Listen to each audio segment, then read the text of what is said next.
Comment déplacer des fichiers sur un ordinateur tout comme on le fait dans le monde physique? On vient sur le fichier ou sur les fichiers qu'on veut déplacer, on les sélectionne.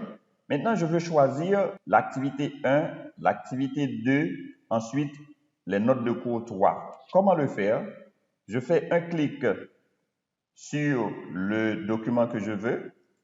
Ensuite, j'enfonce la touche CTRL avec un doigt.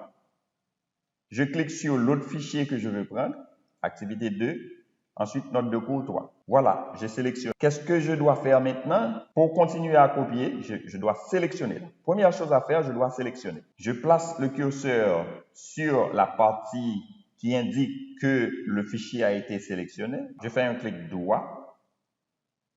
Ensuite, je choisis copier. Je clique gauche sur copier. Et je vais dans le dossier où je veux placer les fichiers. C'était dans mes documents. Je n'ai pas besoin d'aller là pour voir mes documents. Vous savez déjà que tout se trouve dans les casiers qui sont là. Donc, je vais chercher mes documents ici. Documents. Documents, je trouve formation Intech Joseph, le dossier qu'on a créé tout à l'heure. Je peux coller tout ce que je viens de copier ici. Je fais encore un clic droit et je fais coller. Les 3 fichiers vont apparaître ici.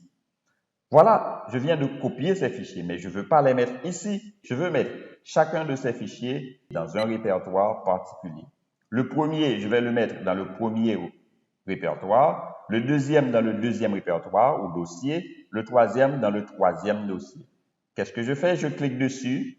Ensuite, je maintiens la partie gauche de la souris enfoncée. Je fais glisser le curseur en glissant aussi la souris jusqu'à devoir.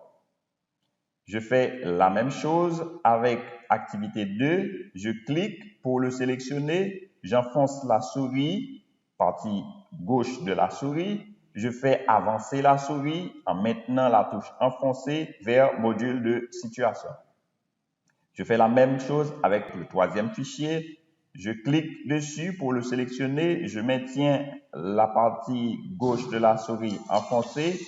Je viens jusqu'à module de comportement. Et voilà, nous venons de copier-coller des fichiers, les placer quelque part, ensuite les draguer pour les mettre dans des répertoires bien spécifiques. On pouvait aussi faire d'une pierre plusieurs coups, à savoir sélectionner les 3 fichiers et les placer dans un dossier en particulier. Ce que on peut continuer à faire en faisant un clic droit sur une partie blanche de la fenêtre, en faisant copier, les 3 fichiers réapparaissent. Donc, on peut maintenant, c'est déjà sélectionné parce que c'est en bleu.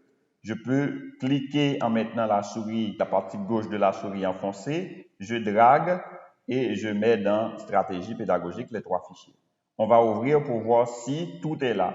On avait mis la première activité dans le premier dossier. Il est là. On avait mis la deuxième activité dans le deuxième dossier.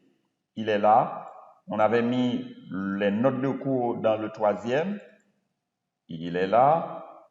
Le fichier est là. Ensuite, les 3 se trouvent à l'intérieur de stratégie pédagogique.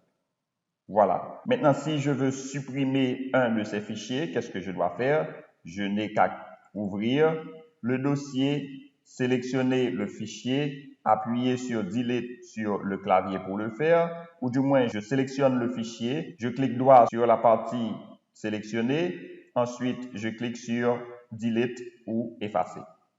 Voilà. Comment faire? Clic droit, Delete.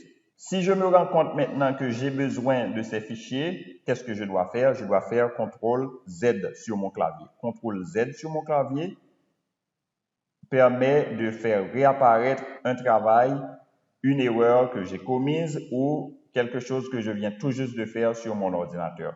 Donc, si je fais CTRL Z, encore, je vais voir le fichier 02, il va réapparaître, CTRL Z, avec mon clavier, je maintiens enfoncé la touche gauche, la touche CTRL du clavier. Ensuite, je clique sur Z. Je vais voir réapparaître le troisième fichier que j'avais supprimé. Voilà comment on fait réapparaître des fichiers qu'on avait précédemment supprimés sur Windows. Voilà tout ce qu'on peut faire avec Windows. On va se croiser dans une nouvelle vidéo.